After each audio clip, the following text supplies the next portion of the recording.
Chapter 53. The Track. Mr. Bucket and his fat forefinger are much in consultation together under existing circumstances. When Mr. Bucket has a matter of this pressing interest under his consideration, the fat forefinger seems to rise to the dignity of a familiar demon. He puts it into his ears, and it whispers information. He puts it to his lips, and it enjoins him to secrecy. He rubs it over his nose, and it sharpens his scent. He shakes it before a guilty man, and it charms him to his destruction. The augurs of the detective temple invariably predict that when Mr. Bucket and that fat forefinger are in much conference, a terrible avenger will be heard of before long. Otherwise mildly studious in his observation of human nature, on the whole a benignant philosopher, not disposed to be severe upon the follies of mankind, Mr. Bucket pervades a vast number of houses, and strolls about an infinity of streets, to outward appearance rather languishing for want of an object. He is in the friendliest condition towards his species, and will drink with most of them. He is free with his money, affable in his manners, innocent in his conversation, but through the placid stream of his life there glides an undercurrent of forefinger.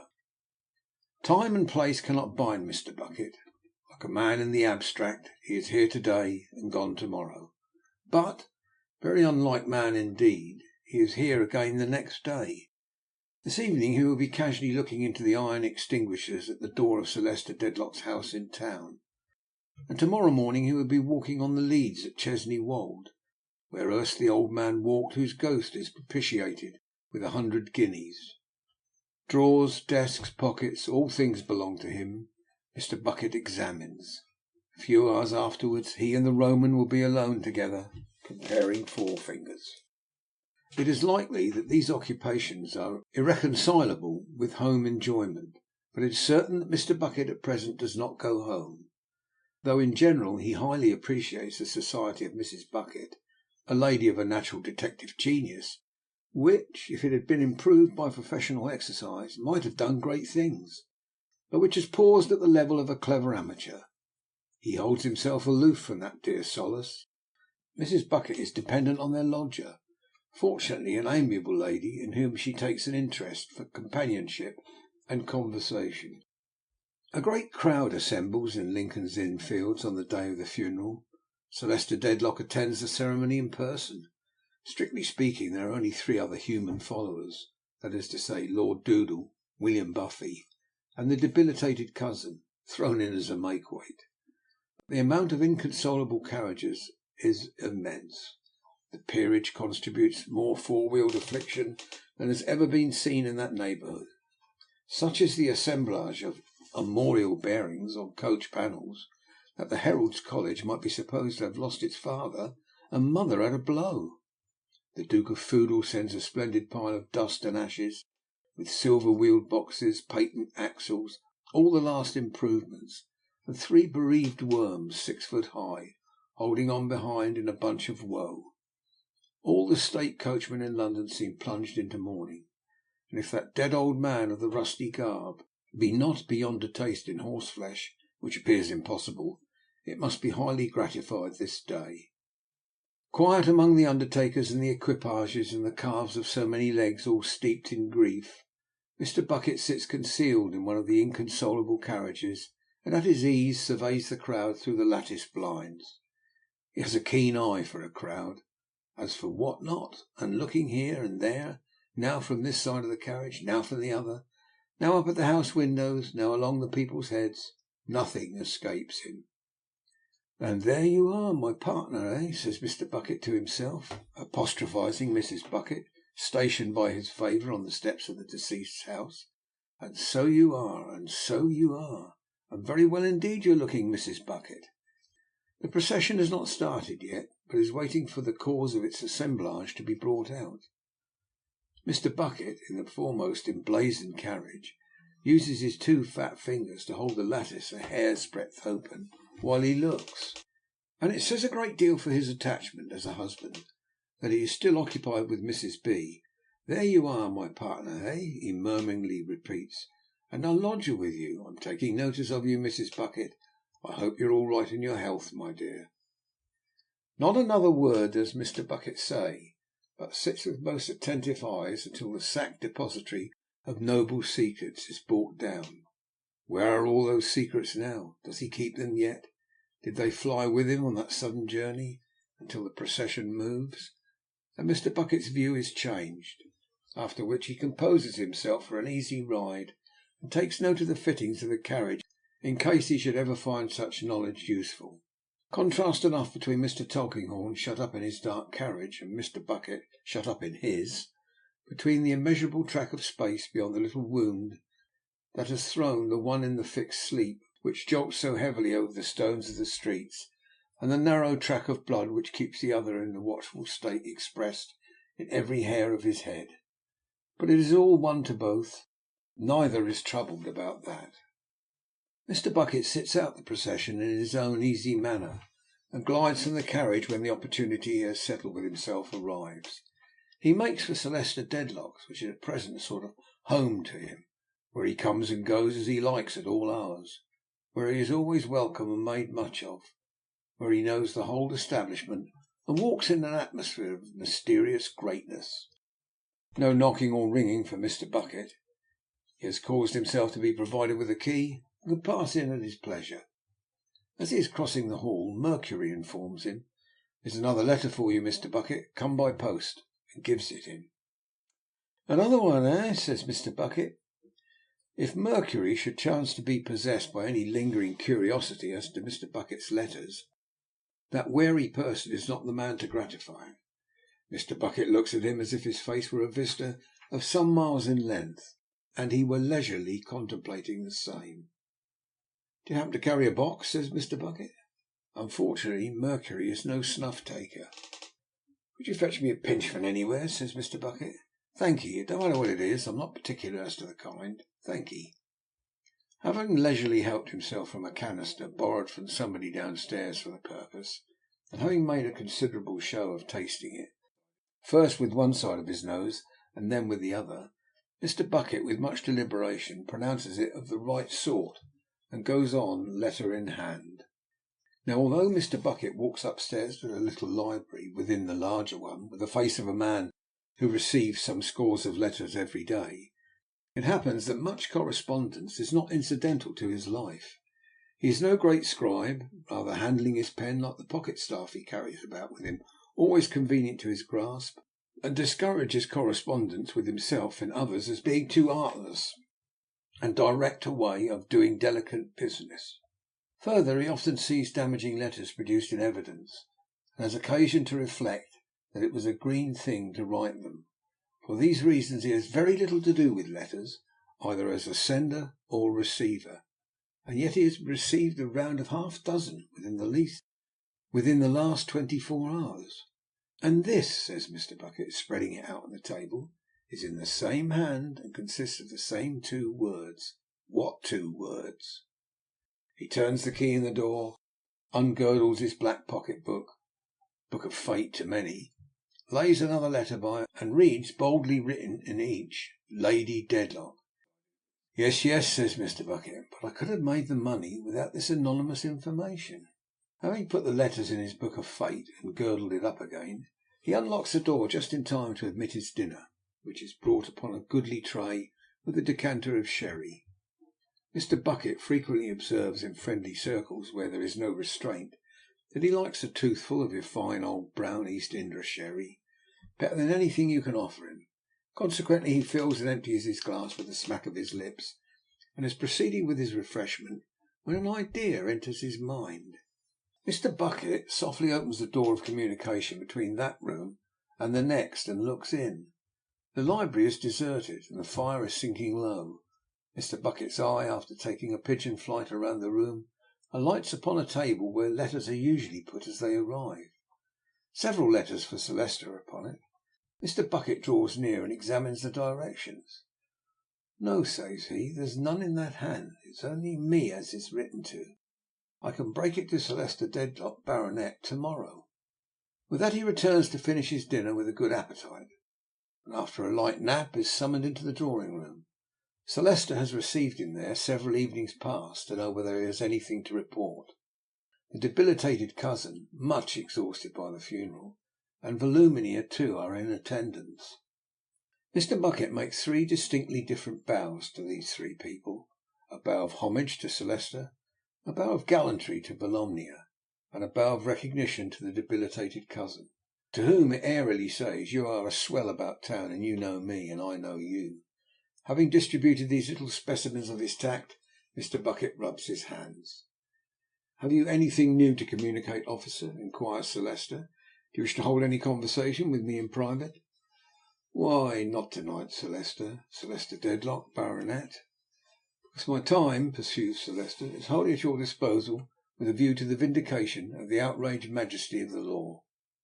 Mr. Bucket coughs and glances at Volumnia, rouged and necklaced, as though he would respectfully observe, "I do assure you, you're a pretty creature. I've seen hundreds worse looking at your time of life. I have indeed." The fair Volumnia, not quite unconscious perhaps of the humanizing influence of her charms, pauses in the writing of cocked hat notes, meditatively adjusts the pearl necklace. Mr. Bucket prices that decoration in his mind, and thinks it is likely as not that Volumnia is writing poetry. "If I have not," pursues Celesta, "in the most emphatic manner adjured you, officer, to exercise your utmost skill in this atrocious case, I particularly desire to take the present opportunity of rectifying any omission I may have made. Let no expense be a consideration. I am prepared to defray all charges. You can incur none in pursuit of the object you have undertaken that I shall hesitate for a moment to bear." Mr. Bucket made Celesta's bow again as a response to this liberality. "My mind," Celesta adds with a generous warmth, "has not, as may be easily supposed, recovered its tone since the late diabolical occurrence. It is not likely to ever recover its tone, but it is full of indignation to-night, after undergoing the ordeal of consigning to the tomb the remains of a faithful, a zealous, devoted adherent." Celesta's voice trembles, and his grey hair stirs upon his head. Tears are in his eyes. The best part of his nature is aroused. "I declare," he says, "I solemnly declare that until this crime is discovered, and in the course of justice punished, I almost feel as if there were a stain upon my name. A gentleman who has devoted a large portion of his life to me, a gentleman who has devoted the last day of his life to me, a gentleman who has constantly sat at my table and slept under my roof, goes from my house to his own, and is struck down within an hour of his leaving my house. I cannot say but that he may have been followed from my house, watched at my house, even first marked because of his association with my house, which may have suggested his possessing greater wealth and being altogether of greater importance than his own retiring demeanour would have indicated. If I cannot, with my means and influence in my position, bring all the perpetrators of such a crime to light, I fail in the assertion of my respect for that gentleman's memory, and of my fidelity towards one who was ever faithful to me." While he makes this protestation with great emotion and earnestness, looking round the room as if he were addressing an assembly, Mr. Bucket glances at him with an observant gravity in which there might be, but for the audacity of the thought, a touch of compassion. "The ceremony of to-day," continues Celesta, "strikingly illustrative of the respect in which my deceased friend," he lays a stress upon the word, for death levels all distinctions, "was held by the flower of the land, has, I say, aggravated the shock I have received for this most horrible and audacious crime. If it were my brother who had committed it, I would not spare him." Mr. Bucket looks very grave. Volumnia remarks of the deceased that he was the truest and dearest person. "You must feel it as a deprivation to you, miss," replies Mr. Bucket, soothingly. "No doubt. He was calculated to be a deprivation. I'm sure he was." Volumnia gives Mr. Bucket to understand in reply that her sensitive mind is fully made up never to get the better of it as long as she lives, that her nerves are unstrung for ever, and that she has not the least expectation of ever smiling again. Meanwhile she folds up a cocked hat for that redoubtable old general at Bath, descriptive of her melancholy condition. "It gives a start to a delicate female," says Mr. Bucket sympathetically, "but it'll wear off." Volumnia wishes of all things to know what is doing, whether they are going to convict, or whether it is that dreadful soldier whether he had any accomplices, or whatever the thing is called in the law, and a great deal more like to the artless purpose. "Why, you see, miss," returns Mr. Bucket, bringing the finger into persuasive action, and such is his natural gallantry that he had almost said "my dear." "It ain't easy to answer these questions at the present moment, not at the present moment. I've kept myself on this case, Sir Leicester Dedlock, Baronet, to whom Mr. Bucket takes into the conversation in right of his importance, morning, noon, and night. But for a glass or two of sherry, I don't think I could have had my mind so much upon the stretch as it has been. I could answer your questions, miss. Duty forbids it. Sir Leicester Dedlock, Baronet, will very soon be made acquainted with all that has been traced, and I hope that he may find it." Mr. Bucket again looks grave to his satisfaction. The debilitated cousin only hopes some feller'll be executed. Example. Thinks more interest's wanted. Get a man hanged present time, and get a man placed 10,000 a year. Hasn't a doubt. Example. Far better to hang the wrong feller than no feller. "You know life, you know, sir," says Mr. Bucket, with a complimentary twinkle in his eye and a crook of his finger, "and you can confirm what I've mentioned to this lady. You don't want to be told that, from information I have received, I have gone to work. You're up to what a lady can't be expected to be up to, Lord, especially in your elevated station of society, miss," says Mr. Bucket, quite reddening at another narrow escape from "my dear." "The officer, Volumnia," observes Sir Leicester, "is faithful to his duty, and perfectly right." Mr. Bucket murmurs, "Glad to have the honour of your approbation, Sir Leicester Dedlock, Baronet." "In fact, Volumnia," proceeds Sir Leicester, "it is not holding up a good model for imitation to ask the officer any such questions as you have put to him. He is the best judge of his own responsibility. He acts upon his responsibility, and it does not become us, who assist in making the laws, to impede or interfere with those who carry them into execution. Or," says Sir Leicester, somewhat sternly, for Volumnia was going to cut in before he had rounded his sentence, "or who vindicate their outraged majesty."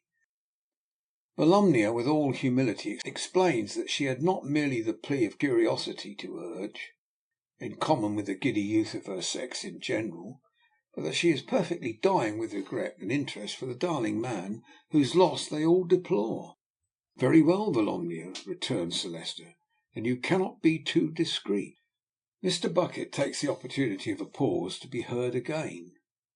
"Sir Leicester Dedlock, Baronet, I have no objections to telling this lady, with your leave, and among ourselves, that I look upon the case as pretty well complete. It is a beautiful case, and what little is wanting to complete it I expect to be able to supply in a few hours." "I am very glad indeed to hear it," says Sir Leicester. "Highly creditable to you." "Sir Leicester Dedlock, Baronet," returns Mr. Bucket very seriously, "I hope it may be one and the same time to do me credit and prove satisfactory to all. When I depict it as a beautiful case, you see, miss," Mr. Bucket goes on, glancing gravely at Sir Leicester, "I mean from my point of view. As considered from other points of view, such cases will always involve more or less unpleasantness.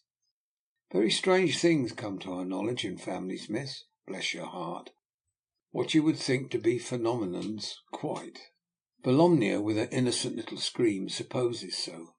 "Ay, and even in genteel families, in high families, in great families," says Mr. Bucket, again gravely eyeing Sir Leicester aside. "I have had the honour of being employed in high families before, and you have no idea. Come, I'll go so far as to say not even you have any idea, sir." This is to the debilitated cousin. What games go on? The cousin, who had been casting sofa pillows on his head in a prostration of boredom, yawns. Likely," being the used up for very likely. Sir Leicester, deeming it time to dismiss the officer, here majestically interposes with the words, "Very good, thank you," and also with a wave of his hand, implying not only that there is an end to the discourse, but that if high families fall into low habits they must take the consequences. "You will not forget, officer," he adds with condescension, "that I am at your disposal when you please." Mr. Bucket, still grave, inquires if tomorrow morning now would suit in case he should be as forward as he expects to be.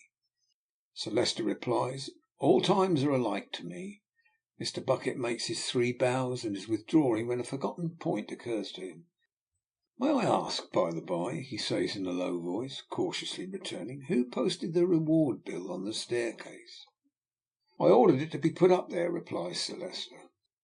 "Would it be considered a liberty, Sir Leicester Dedlock, Baronet, if I was to ask you why?" "Not at all. I chose it as a conspicuous part of the house. I think it cannot be too prominently kept before the whole establishment. I wish my people to be impressed with the enormity of the crime, the determination to punish it, and the hopelessness of escape. At the same time, officer, if you and your better knowledge of the subject see any objection—" Mr. Bucket sees none now. The bill having been put up had better not be taken down. Repeating his 3 bows, he withdraws, closing the door on Volumnia's little scream, which is a preliminary to her remarking that that charmingly horrible person is a perfect blue chamber. In his fondness for society and his adaptability to all grades, Mr. Bucket is presently standing before the hall fire, bright and warm on the early winter night, admiring Mercury. "Why, you're 6 foot 2, I suppose," says Mr. Bucket. "3," says Mercury. "Are you so much? There, you see, you're broad in proportion, and don't look it. You're not one of the weak-legged ones, you ain't. Was you ever modelled, now?" Mr. Bucket asks, conveying the expression of an artist into the turn of his eye and head. "Mercury was never modelled." "Then you ought to be, you know," says Mr. Bucket. "And a friend of mine, that you'll hear of one day, as a Royal Academy sculptor, would stand something handsome to make a drawing of your proportions for the marble. My lady's out, ain't she?" "Out to dinner." "Goes out pretty well every day, don't she?" "Yes." "Not to be wondered at," says Mr. Bucket. "Such a fine woman as her, so handsome and so graceful and so elegant. It is like a fresh lemon on a dinner table, ornamental wherever she goes. Was your father in the same way of life as yourself?" Answer in the negative. "Mine was," says Mr. Bucket. "My father was first a page, then a footman, then a butler, then a steward, then an innkeeper, lived universally respected, and died lamented. Said with his last breath that he considered service the most honourable part of his career, and so it was. I've a brother in service, and a brother-in-law. My lady a good temper?" Mercury replies, "As good as you can expect." "Ah," says Mr. Bucket, "a little spoiled, a little capricious. Lord, what can you anticipate when they're so handsome as that? And we like 'em all better for it, don't we?" Mercury, with his hands in the pockets of his bright peach blossom small clothes, stretches his symmetrical silk legs with an air of a man of gallantry, and can't deny it. Come the roll of wheels and a violent ringing at the bell. "Talk of angels," says Mr. Bucket, "and here she is." The doors are thrown open, and she passes through the hall, still very pale. She is dressed in slight mourning, and wears 2 beautiful bracelets. Either their beauty, or the beauty of her arms, is particularly attractive to Mr. Bucket. He looks at them with an eager eye, and rattles something in his pocket, halfpence perhaps. Noticing him at his distance, she turns an inquiring look on the other Mercury who has brought her home. "Mr. Bucket, my lady." Mr. Bucket makes a leg and comes forward, passing his familiar demon over the region of his mouth. "Are you waiting to see Sir Leicester?" "No, my lady, I've seen him." "Have you anything to say to me?" "Not just at present, my lady." "Have you made any new discoveries?" "A few, my lady." This is merely in passing. She scarcely makes a stop, and sweeps upstairs alone. Mr. Bucket, moving towards the staircase foot, watches her. As she goes up the steps, the old man came down to his grave, past murderous groups of statuary repeated with their shadowy weapons on the wall, past the printed bill, which she looks at, going by, out of view. "She is a lovely woman too, she really is," says Mr. Bucket, coming back to Mercury. "Don't look quite healthy, though." "Is not quite healthy," Mercury informs him. "Suffers much from headaches." "Really, that's a pity. Walking Mr. Bucket would recommend for that." "Well, she tries walking," Mercury rejoins. "Walks sometimes for 2 hours, when she has had them bad. By night, too." "Are you sure you're quite so much as 6 foot 3?" asks Mr. Bucket. "Begging your pardon for interrupting you a moment." not a doubt about it. You're so well put together that I shouldn't have thought it. But the household troops, though considered fine men, are built so straggling. Walks by night, does she? When it's moonlight, though." "Oh, yes, when it's moonlight, of course. Oh, of course." Conversational and acquiescent on both sides. "I suppose you ain't in the habit of walking yourself," says Mr. Bucket. "Not much time for it, I should say. Besides which, Mercury don't like it. Prefers carriage exercise." "To be sure," says Mr. Bucket. "That makes a difference. Now I think of it," says Mr. Bucket, warming his hands and looking pleasantly at the blaze, "she went out walking on the very night of this business." "To be sure she did. I let her into the garden over the way." "And left her there? Certain you did. I saw you doing it." "I didn't see you," says Mercury. "I was rather in a hurry," returns Mr. Bucket, "for I was going to visit an aunt of mine that lives in Chelsea, next door but two to the old original Bun House. 90-year-old, and the lady is a single woman and got a little property.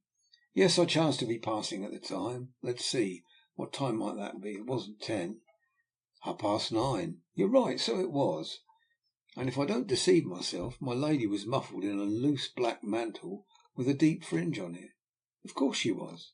"Of course she was." Mr. Bucket must return to a little work he has to get on with upstairs, but must shake hands with Mercury in acknowledgment of his agreeable conversation. And will he, this is all he asks, will he, when he has a leisure half hour, think of bestowing it on the Royal Academy sculptor for the advantage of both parties? Chapter 54. Springing a Mine. Refreshed by sleep, Mr. Bucket rises betimes in the morning and prepares for a field day, smartened up by the aid of a clean shirt and wet hairbrush, with which instrument, on occasions of ceremony, he lubricates such thin locks as remain to him after his life of severe study. Mr. Bucket lays in a breakfast of 2 mutton chops as a foundation to work upon, together with tea, eggs, toast, and marmalade on a corresponding scale. Having much enjoyed these strengthening matters, and having held subtle conference with his familiar demon, he confidently instructs Mercury just to mention quietly to Sir Leicester Dedlock, Baronet, that whenever he's ready for me, I'm ready for him. A gracious message being returned that Sir Leicester will expedite his dressing and join Mr. Bucket in the library within 10 minutes. Mr. Bucket repairs to that apartment and stands before the fire with his finger on his chin, looking at the blazing coals. Thoughtful Mr. Bucket is, as a man may be with weighty work to do, but composed, sure, confident. From the expression of his face he might be a famous whist player for a large stake, say 100 guineas certain, with the game in his hand, but with a high reputation involved in his playing his hand out to the last card in a masterly way.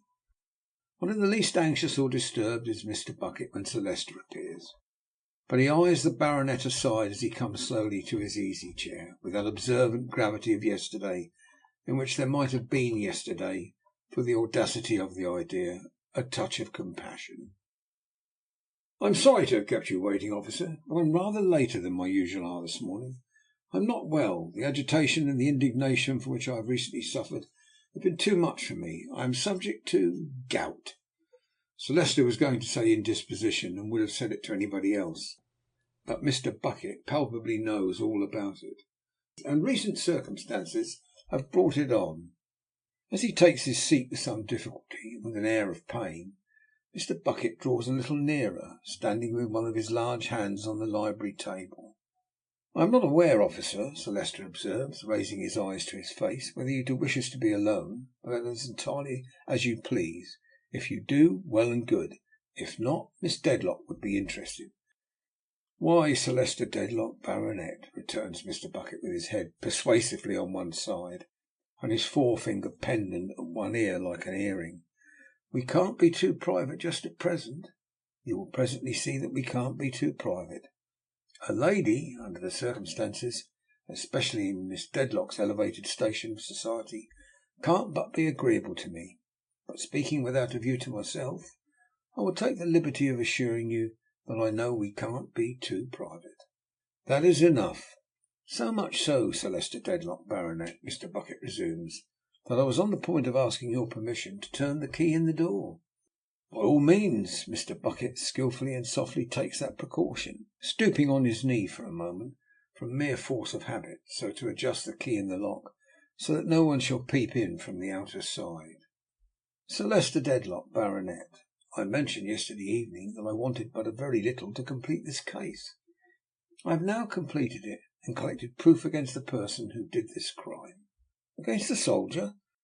No, Sir Leicester Dedlock, not the soldier. Sir Leicester looks astounded and inquires, is the man in custody? Mr. Bucket tells him, after a pause, it was a woman. Sir Leicester leans back in his chair and breathlessly ejaculates, Good heaven! Now, Sir Leicester Dedlock, Baronet, Mr. Bucket begins, standing over him with one hand spread out on the library table, and the forefinger of the other in impressive use. It is my duty to prepare you for a train of circumstances that may, and I go so far as to say that will, give you a shock. But, Sir Leicester Dedlock, Baronet, you are a gentleman, and I know what a gentleman is and what a gentleman is capable of. A gentleman can bear a shock when it must come, boldly and steadily. A gentleman can make up his mind to stand up against almost any blow. Why, take yourself, Sir Leicester Dedlock, Baronet. If there is a blow to be inflicted on you, you naturally think of your family. You ask yourself, how would all them ancestors of yours awaited Julius Caesar, not to go beyond him at present, have borne that blow? You remember scores of them that would have borne it well, and you bear it well on their accounts, and to maintain the family credit. That's the way you argue, and that's the way you act, Sir Leicester Dedlock, Baronet.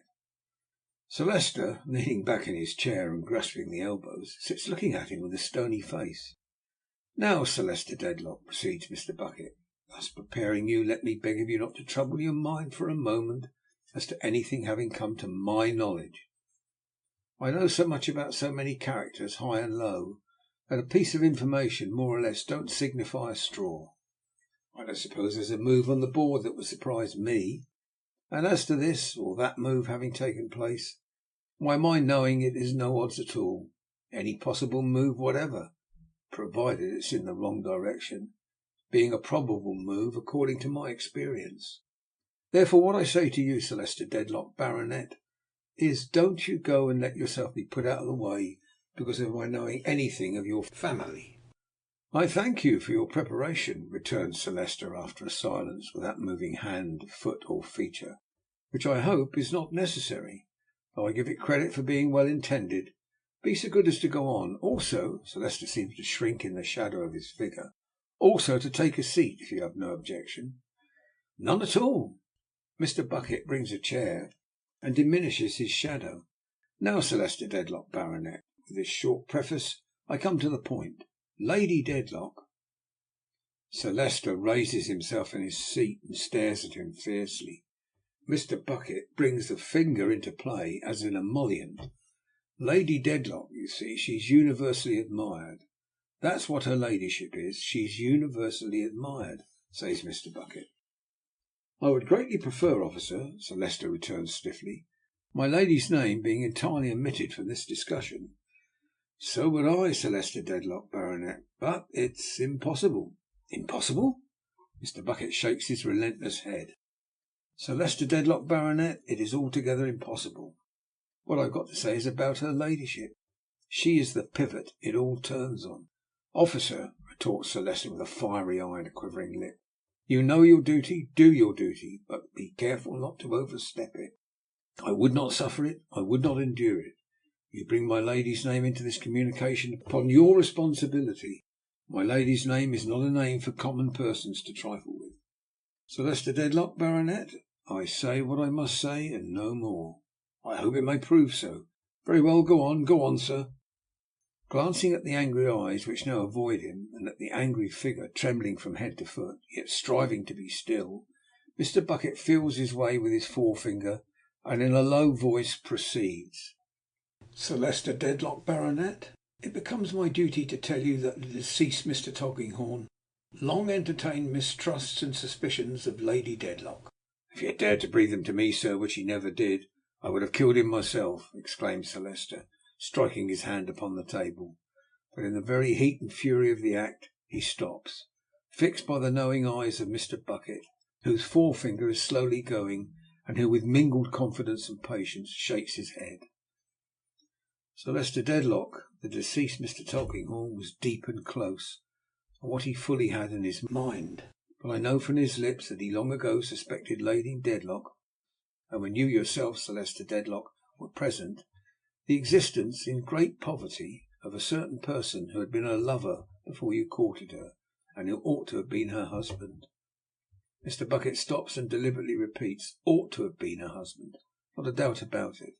I know from his lips that when that person soon afterwards died, he suspected Lady Dedlock of visiting his wretched lodging and his wretched grave alone and in secret. I know from my own inquiries and through my eyes and ears that Lady Dedlock did make such a visit in the dress of her own maid, for the deceased Mr. Tulkinghorn employed me to reckon up her ladyship, if you'll excuse my making use of the term we commonly employ. And I reckoned her up, so far completely.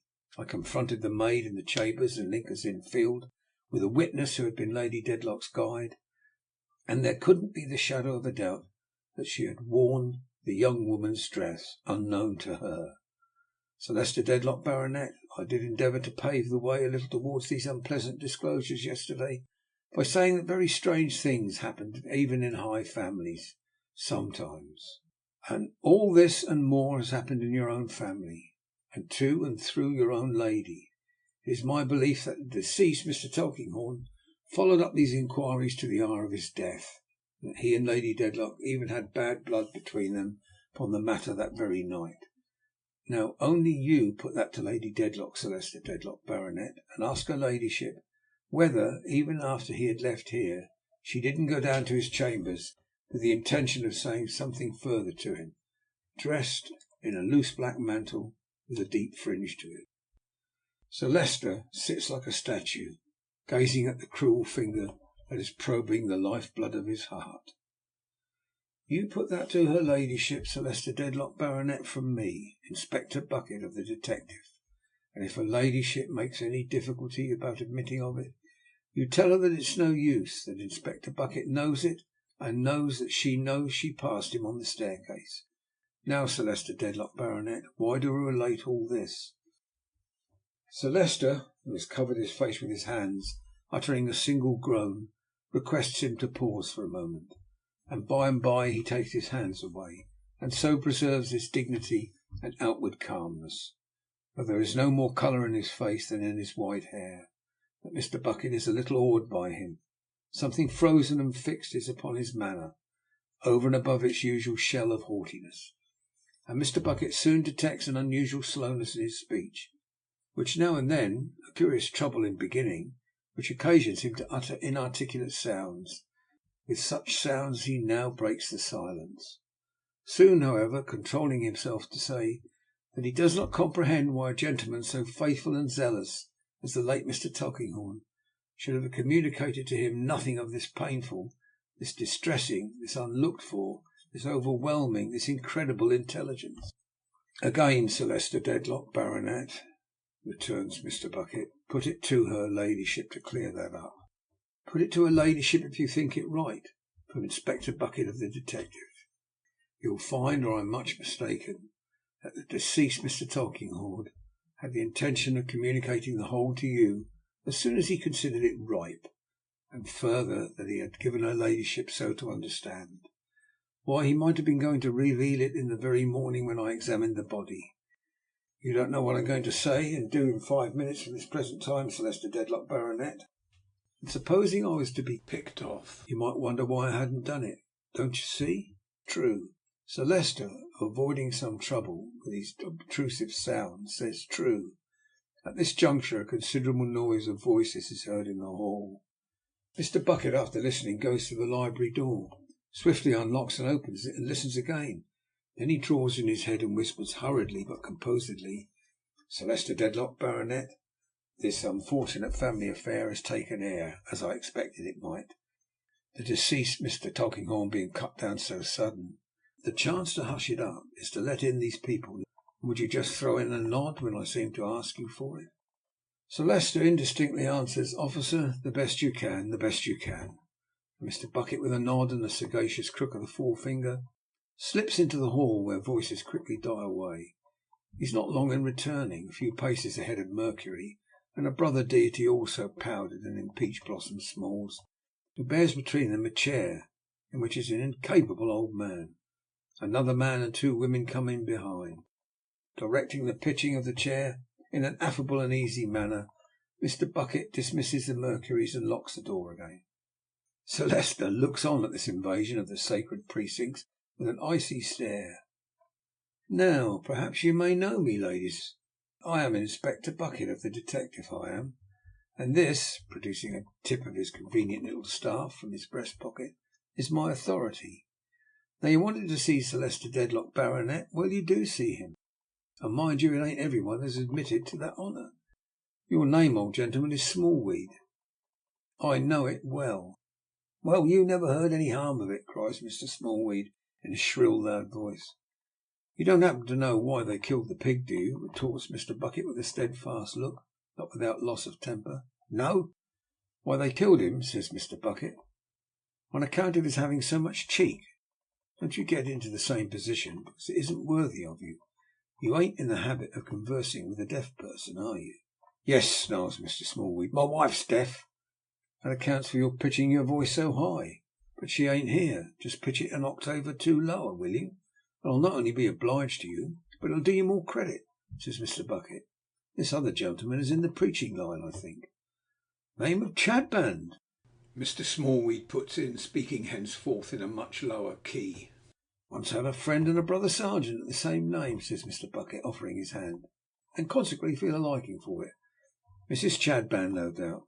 "And Mrs. Snagsby," Mr. Smallweed introduces. "Husband, a law stationer, and a friend of my own," says Mr. Bucket. "Love him like a brother. Now, what's up?" "Do you mean what business we've come upon?" Mr. Smallweed asks, a little dashed by the suddenness of his turn. "Oh, you know what I mean. Let's hear what it's all about in the presence of Sir Leicester Dedlock, Baronet. Come." Mr. Smallweed, beckoning Mr. Chadband, takes a moment's counsel with him in a whisper. Chadband, expressing a considerable amount of oil from the pores of his forehead and the palms of his hands, says aloud, "Yes, you first," and retires into his former place. "I was a client and friend of Mr. Tulkinghorn," pipes Grandfather Smallweed then. "I did business with him. I was useful to him. He was useful to me. Crook, dead and gone, was my brother-in-law. He was own brother to a brimstone magpie. Well, leastways, Mrs. Smallweed. I come into Crook's property. I examined all his papers, all his effects. They was all dug out under my eyes. There was a bundle of letters belonging to a dead and gone lodger, as was hid away at the back of a shelf in the side of Lady Jane's bed, his cat's bed. He hid all manner of things away everywhere as Mr. Tulkinghorn wanted 'em and got 'em. But I looked 'em over first, and I'm a man of business, and I took a squint at 'em.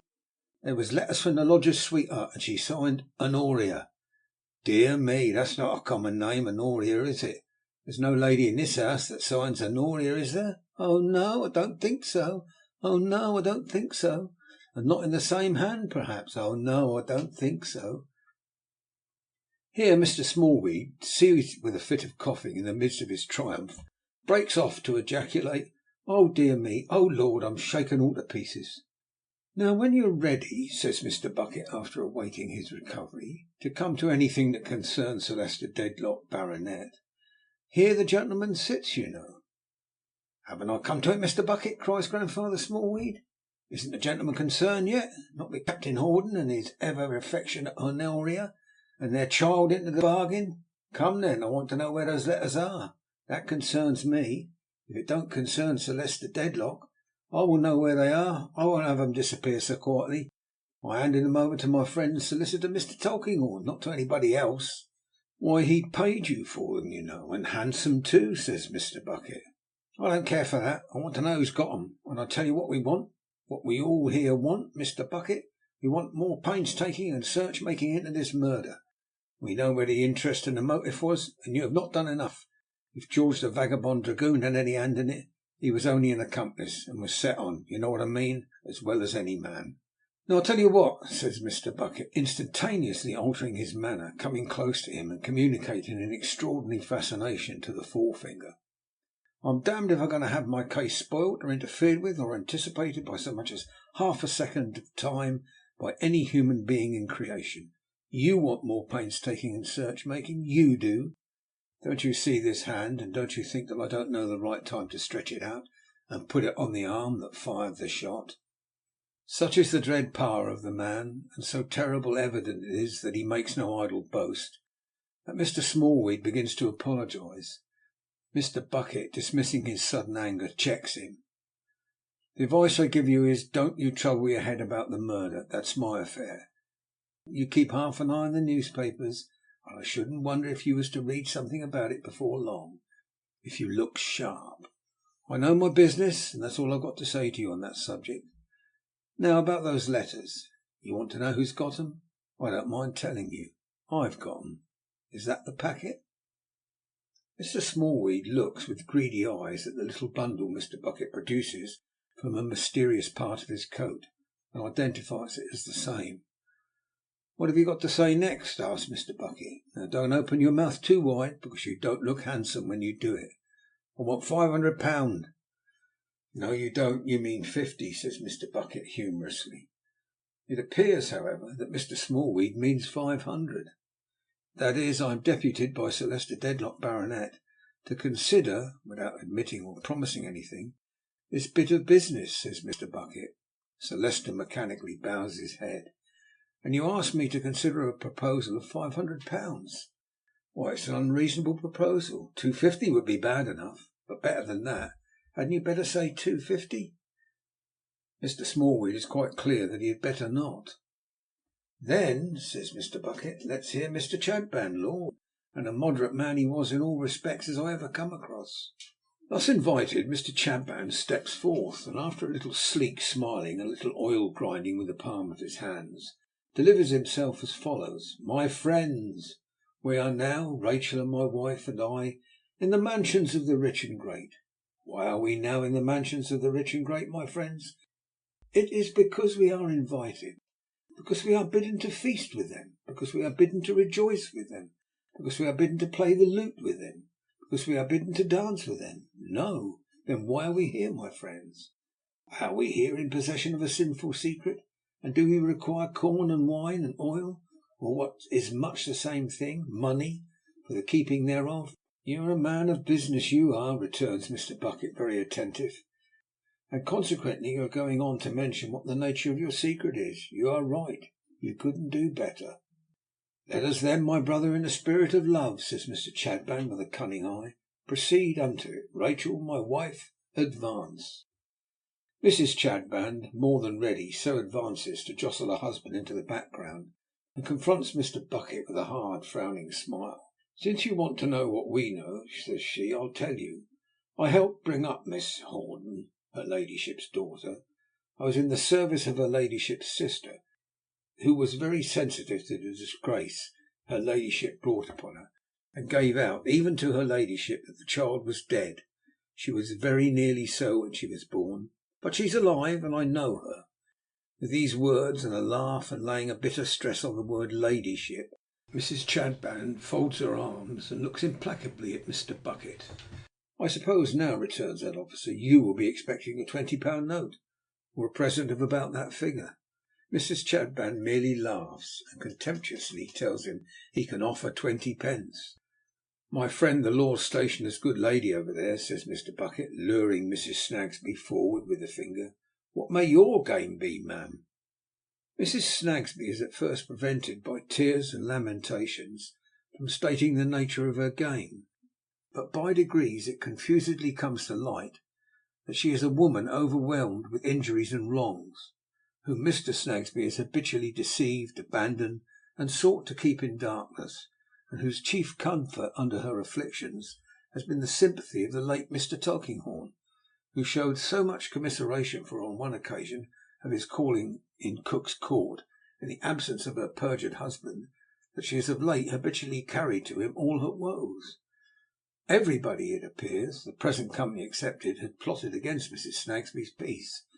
There is Mr. Guppy, clerk to Kenyon Carboy, who was at first open as the sun at noon, but who suddenly shut up as close as midnight under the influence no doubt of Mr. Snagsby's suborning and tampering.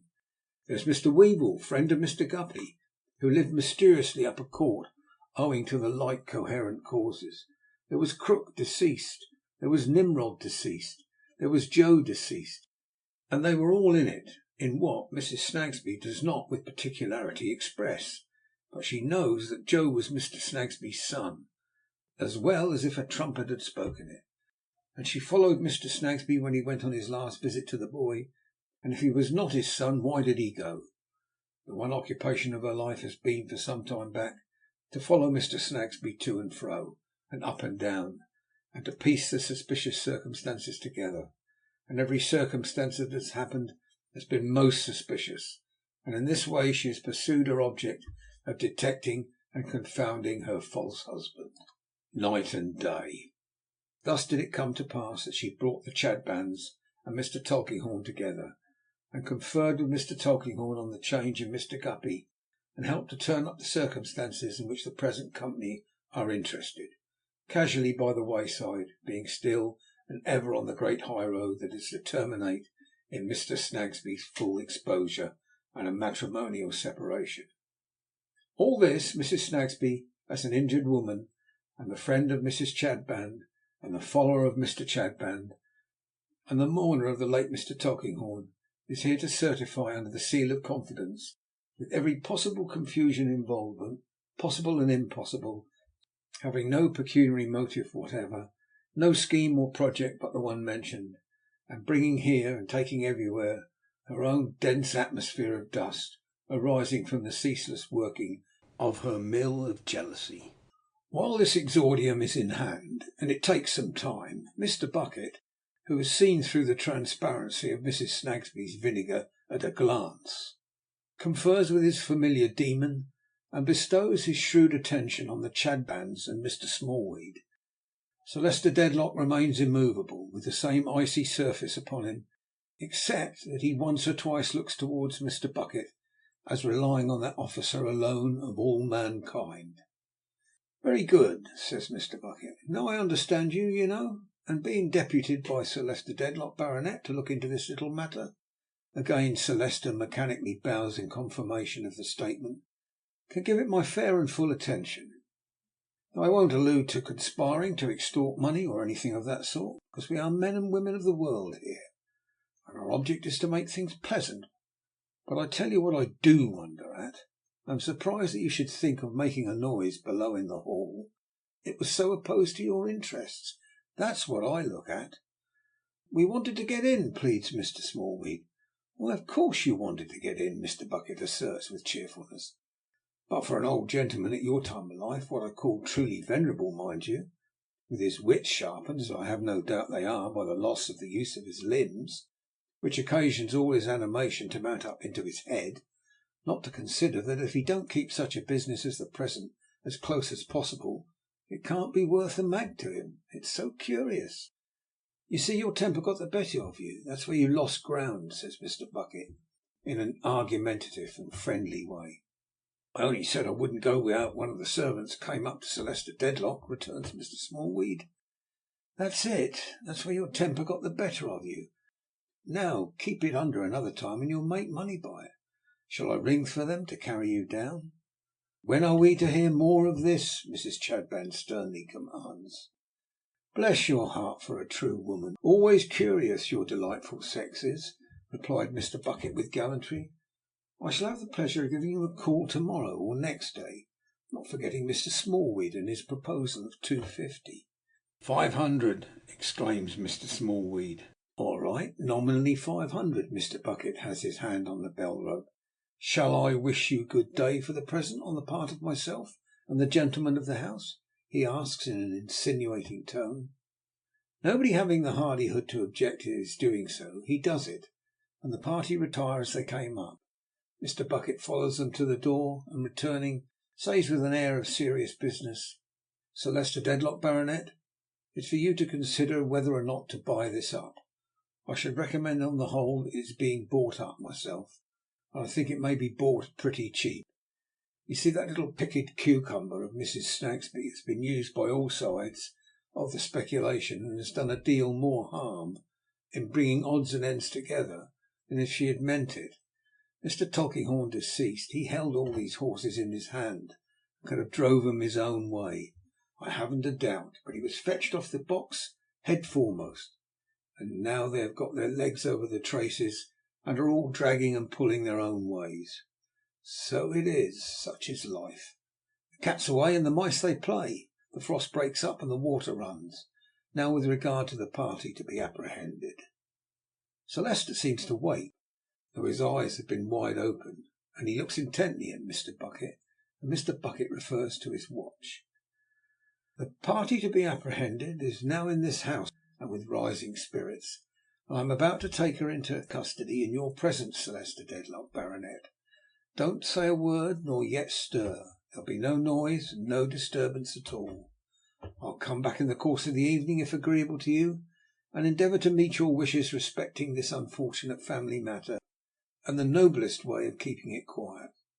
Now, Sir Leicester Dedlock, Baronet, don't you be nervous on account of the apprehension at present coming off. You shall see the whole case clear from first to last. Mr. Bucket rings, goes to the door, briefly whispers Mercury, shuts the door and stands behind it with his arms folded. After a suspense of a minute or two, the door slowly opens and a Frenchwoman enters, Mademoiselle Hortense. The moment she is in the room, Mr. Bucket claps the door to and puts his back against it. The suddenness of the noise occasions her to turn, and then for the first time she sees Sir Leicester Dedlock in his chair.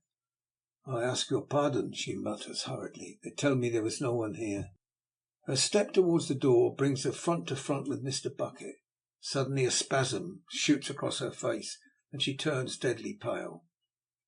This is my lodger, Sir Leicester Dedlock, says Mr. Bucket, nodding at her. This foreign young woman has been my lodger for some weeks back. What does Sir Leicester care for that, you think, my angel? Why, my angel, returns Mr. Bucket, we shall see. Mademoiselle Hortense gradually changes into a smile of scorn. You are very mysterious, are you? Drunk? Tolerable sober, my angel, returns Mr. Bucket. I come from arriving at this so detestable house with your wife. Your wife have left me some minutes. They tell me downstairs your wife is here. I come here, and your wife is not here. What is the intention of this fool's play? Say then, Mademoiselle demands, with her arms composedly crossed, but with something in her dark cheek beating like a clock. Mr. Bucket merely shakes his finger at her. Ah, my God, you are an unhappy idiot, cries the Mademoiselle with a toss of her head and a laugh. Leave me to pass downstairs, great pig, with a stamp of her foot. Now, Mademoiselle, says Mr. Bucket in a cool, determined way, you go and sit down upon that sofa. I will not sit down upon nothing, she replies with a shower of nods. Now, Mademoiselle, repeats Mr. Bucket, making no demonstration except with the finger, you sit down upon that sofa. Why? Because I take you into custody on a charge of murder, and you don't need to be told it. Now, I want to be polite to one of your sex and a foreigner if I can. If I can't, I must be rough, and there's rougher ones outside. What I am to be depends on you. So I recommend you as a friend to go and sit down upon that sofa. Mademoiselle complies, saying hard, you high devil. Now you see, Mr. Bucket proceeds approvingly, you're comfortable and conducting yourself as I should expect a foreign young woman of your sense to do. So I'll give you a piece of advice, and it's this. Don't you talk too much. You're not expected to say anything here. You can't keep too quiet a tongue in your head. In short, the less you parley, the better, you know. Mr. Bucket is very complacent. Mademoiselle, with that tigerish expansion of the mouth and her black eyes darting fire upon him, sits upright on the sofa in a rigid state, with her hands clenched, and her feet too, one might suppose, muttering, "Oh, you Bucket, you high devil!" Now, Sir Leicester Dedlock, Baronet, says Mr. Bucket, and from this time forth the finger never rests, this young woman, my lodger, was her ladyship's maid at the time I have mentioned to you. Besides being extraordinarily vehement and passionate against her ladyship after being discharged. Lies, cries Mademoiselle. I discharged myself. Now, why don't you take my advice, returns Mr. Bucket in an impressive, almost imploring tone. I'm surprised at the indiscreetness you commit. You'll say something that will be used against you, you know. You're sure to come to it.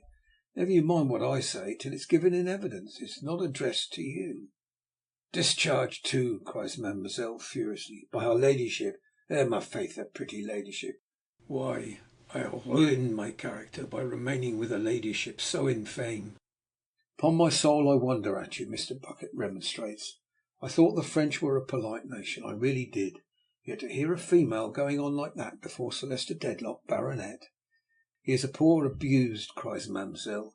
"I spit upon his house, upon his name, upon his imbecility, all of which he makes the carpet represent. Oh, that he is a great man! Oh, yes, superb! Oh, heaven! Bah!" "Well, Sir Leicester Dedlock," proceeds Mr. Bucket, "this intemperate foreigner also angrily took it into her head that she had established a claim upon Mr. Tulkinghorn, deceased, by attending on the occasion I told you of at his chambers, though she was liberally paid for her time and trouble." "Lie!" cries mademoiselle. "I refuse his money altogether." "If you will parley, you know," says Mr. Bucket parenthetically, "you must take the consequences." Now, whether she became my lodger, Sir Leicester Dedlock, with any deliberate intention of then doing this deed and blinding me, I give no opinion on, but she lived at my house in that capacity at that time she was hovering about the chambers of the deceased Mr. Tulkinghorn, with a view to wrangle, and likewise persecuting and half frightening the life out of an unfortunate stationer. "Lie!" cries mademoiselle. "All lie!" "The murder was committed, Sir Leicester Dedlock, Baronet, and you know under what circumstances. Now I beg of you to follow me close with your attention for a minute or two. I was sent for, and the case was entrusted to me. I examined the place, and the body, and the papers, and everything, from information I received from a clerk in the same house. I took George into custody, and that very night, that in high words with the deceased on former occasions, even threatening him, as the witness made out. If you ask me, Sir Leicester Dedlock, whether from the first I believed George to be the murderer, I tell you candidly, no. But he might be, notwithstanding, and there was enough against him to make it my duty to take him in, to get him kept under remand." Mr. Bucket bends forward in some excitement for him, and inaugurates what he is going to say with one ghostly beat of his forefinger in the air. Mademoiselle Hortense fixes her black eyes upon him with a dark frown, and sets her dry lips closely and firmly together. "I went home, Sir Leicester Dedlock, Baronet, at night, and found this young woman having supper with my wife, Mrs. Bucket. She had made a mighty show of being fond of Mrs. Bucket from her first offering herself as our lodger. Likewise she overdid her respect and all that, for the lamented memory of the deceased Mr. Tulkinghorn. By the living Lord, it flashed upon me as I sat opposite to her at the table, and saw her with a knife in her hand, that she had done it. Mademoiselle is hardly audible in straining through her teeth and lips the words, 'You are a devil.'" "Now where," pursues Mr. Bucket, "had she been on the night of the murder?" "She had been to the theatre. She really was there, I have since found, both before the deed and after it. I knew I had an artful customer to deal with, and that the proof would be very difficult, and I laid a trap for her, such a trap as I never laid yet, and such a venture as I never made yet.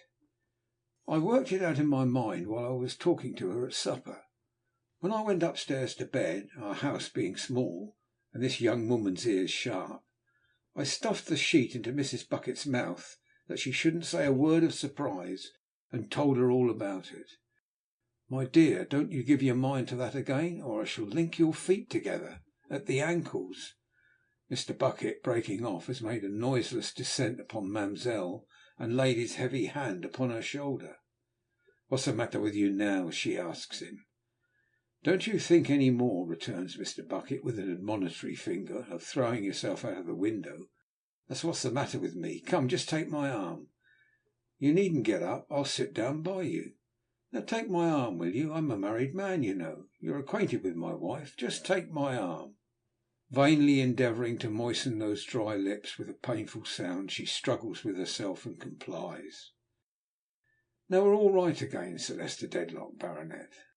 This case could never have been the case it is but for Mrs. Bucket, who is a woman in 50,000, in 150,000. To throw this young woman off her guard, I have never set foot in our house since, though I have communicated with Mrs. Bucket in the baker's loaves and in the milk as often required. My whispered words to Mrs. Bucket when she had this sheet in her mouth were, "My dear, can you throw her off continually with natural accounts of my suspicion against George, and this and that and t'other? Can you do without rest and keep watch upon her night and day? Can you undertake to say she shall do nothing without my knowledge? She shall be my prisoner without suspecting it. She shall no more escape from me than from death, and her life shall be my life, and her soul my soul, till I have got her, if she did this murder." Mrs. Bucket says to me, as well as she could speak on account of the sheet, "Bucket, I can," and she has acted up to it glorious. "Lies," Mamselle interposes. "All lies, my friend." "Sir Leicester Dedlock, Baronet, how did my calculations come out under these circumstances? When I calculated that this impetuous young woman would overdo it in new directions, was I wrong or right? I was right. What does she try to do? Don't let it give you a turn. To throw the murder on her ladyship." Sir Leicester rises from his chair and staggers down again. "And she got encouragement in it from hearing that I was always here, which was done a purpose. Now open that pocket book of mine, Sir Leicester Dedlock, if I may take the liberty of throwing it towards you, and look at the letters sent to me, each with the two words Lady Dedlock in it. Open the one directed to yourself, which I stopped this very morning, and read the three words Lady Dedlock, murderess, in it. These letters have been falling about like a shower of ladybirds. What do you say now to Mrs. Bucket from her spy place, having seen them all, written by this young woman?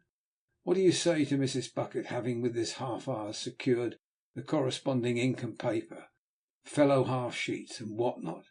What do you say to Mrs. Bucket, having watched the posting of them, every one by this young woman, Sir Leicester Dedlock, Baronet?" Mr. Bucket asks, triumphant in his admiration of his lady's genius. Two things are especially observable as Mr. Bucket proceeds to a conclusion. First, that he seems imperceptibly to establish a dreadful right of property in Mamselle. Secondly, that the very atmosphere she breathes seemed to narrow and contract about her, as if a close net or a pall were being thrown nearer, yet nearer, around her breathless figure. "There is no doubt that her ladyship was on the spot at the eventful period," says Mr. Bucket, "and my foreign friend here saw her, I believe, from the upper part of the staircase. Her ladyship and George and my foreign friend were all pretty close on one another's heels, but that don't signify any more, so I'll not go into it. I found the wadding of the pistol with which the deceased Mr. Tulkinghorn was shot. It was a bit of the printed description of your house at Chesney Wold. Not much in that, you'll say, Sir Leicester Dedlock, Baronet? No. But when my foreign friend here is so thoroughly off her guard as to think it safe time to tear up the rest of that leaf, and when Mrs. Bucket puts the pieces together and finds the wadding wanting, it begins to look like Queer Street." "These are very long lies," Mamselle interposes. "You prose a great deal. Is it that you have almost finished, or are you speaking always?" "Sir Leicester Dedlock, Baronet," proceeds Mr. Bucket, who delights in a full title, and does violence to himself when he dispenses with any fragment of it. "The last point in the case which I am now going to mention shows the necessity of patience in our business, and never doing a thing in hurry. I watched this young woman yesterday without her knowledge, when she was looking at the funeral, in company with my wife, who planned to take her there. I had so much to convict her, and I saw such an expression in her face, and my mind so rose against her malice towards her ladyship, and the time was altogether such a time for bringing down what you may call retribution upon her, that if I had been a younger hand with less experience, I should have taken her, certain, equally last night, when her ladyship, as is so universally admired, I am sure, came home looking, why, Lord, a man might almost say like Venus rising from the ocean. It was so unpleasant and inconsistent to think of her being charged with a murder of which she was innocent, that I felt quite to want to put an end to the job. What should I have lost, Sir Leicester Dedlock, Baronet? I should have lost the weapon.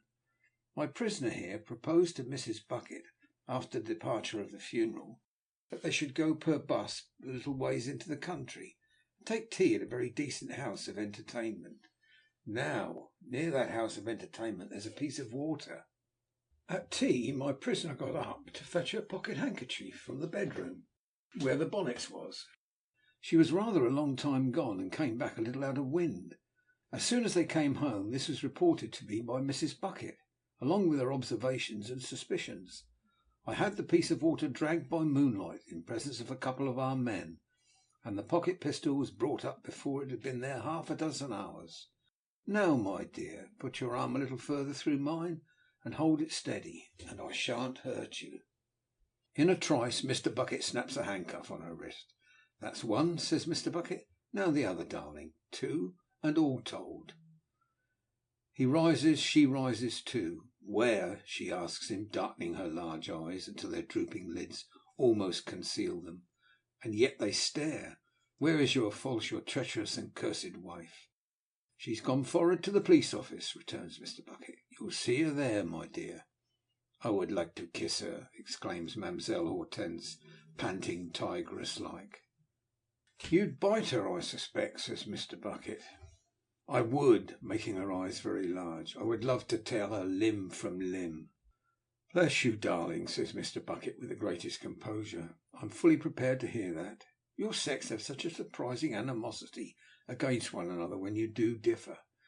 You don't mind me half so much, do you?" "No, though you are a devil still." "Angel and devil by turns, eh?" cries Mr. Bucket. "But I am in my regular employment. You must consider. Let me put your shawl tidy. I've been a lady's maid to a good many before now. Anything wanting to the bonnet? There's a cab at the door." Mademoiselle Hortense, casting an indignant eye at the glass, shakes herself perfectly neat in one shake, and looks, to do her justice, uncommonly genteel. "Listen then, my angel," says she, after several sarcastic nods. "You are very spiritual, but can you restore him back to life?" Mr. Bucket answers, "Not exactly."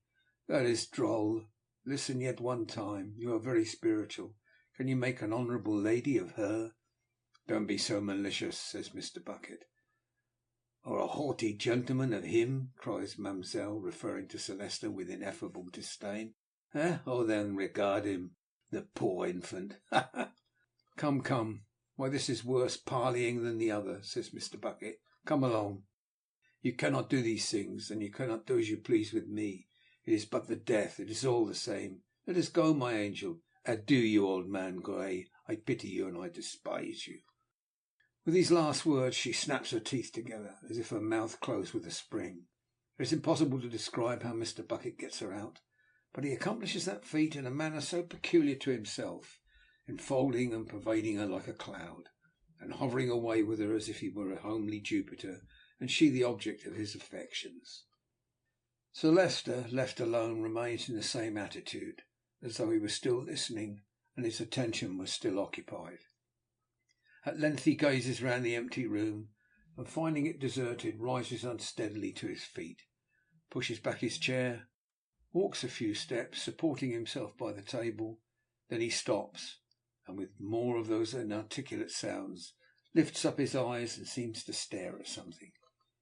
Heaven knows what he sees: the green woods of Chesney Wold, the noble house, the pictures of his forefathers, strangers defacing them, officers of police coarsely handling his most precious heirlooms, thousands of fingers pointing at him, thousands of faces sneering at him. But if such shadows flit before him to his bewilderment, there is one other shadow which he can name with something like distinctness, even yet, to which he alone addresses his tearing of his white hair and his extended arms.